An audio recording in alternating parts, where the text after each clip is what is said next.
Before we dive in, don't forget to like, share, and subscribe to our channel for more gripping true crime stories just like this. He said the words clearly. I did it. The detectives leaned back. The camera kept recording. The confession was signed.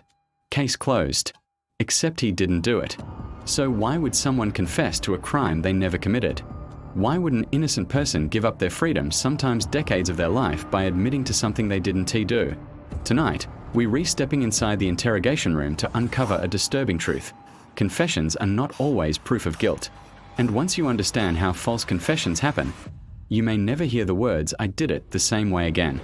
This video isn't about defending criminals. It's about understanding psychology, because the justice system depends heavily on confessions. And yet, history has shown something chilling. Innocent people sometimes confess, not because they're guilty, but because they're human. Picture a small room. No windows. Fluorescent lights. A metal table bolted to the floor. No clock. You're told, you're not under arrest. You're told, we just need your help. You agree to talk because you're innocent. What you don't realize is this: interrogation rooms are not neutral spaces. They are designed to create psychological pressure. Isolation is the first step. You're separated from family, from support, from normal life. Time starts to blur. Minutes turn into hours. Interrogations don't usually rely on physical force. They rely on mental pressure, repetition, authority, exhaustion. Detectives may repeat the same questions dozens of times. They may say, we already know what happened.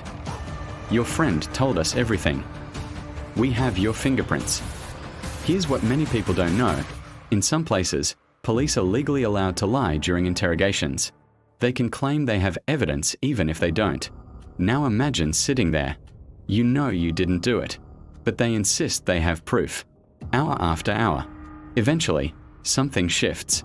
Not your innocence, your confidence. You start questioning your memory. Did I miss something? Could I have forgotten? That seed of doubt is powerful. Sleep deprivation affects the brain. It reduces critical thinking. It increases suggestibility. It makes escape feel more important than accuracy. After 10, 12, sometimes 15 hours, the goal becomes simple: make it stop. End the questioning. Go home. And if investigators suggest, just admit it was an accident. Just tell us your side and we can help you. That can feel like relief, even if it's not true. There is often a moment, a quiet one. The suspect looks down. My voice is softer now.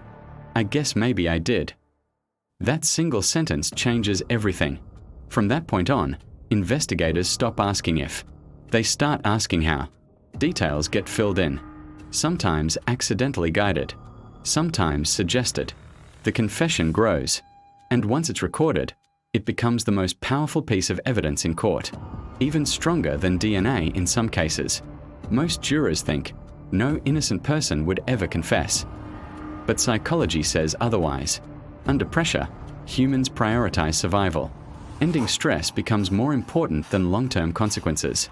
Especially for young suspects, people with intellectual disabilities, those unfamiliar with their rights. Authority carries weight. When someone in uniform says, we know you did this, the brain responds with fear, not logic. And fear changes behavior. Here's the unsettling part. Some innocent people begin to partially believe they might be guilty. Memory is not a perfect recording. It's reconstructive. If someone insists long enough that you were somewhere, you may begin picturing it. That image can start feeling real. Not because you're guilty, but because the brain seeks coherence. It wants the confusion to stop. Once a confession exists, everything changes. Prosecutors build around it.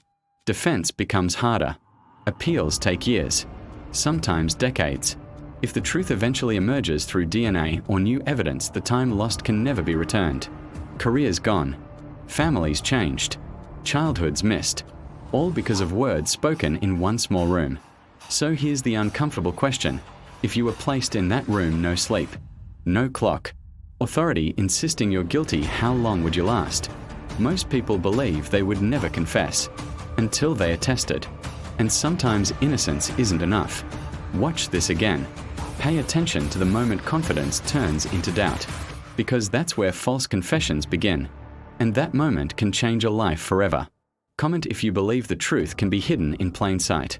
Subscribe for more shocking true crime stories that defy belief. Like, share, and watch the full story in our latest video.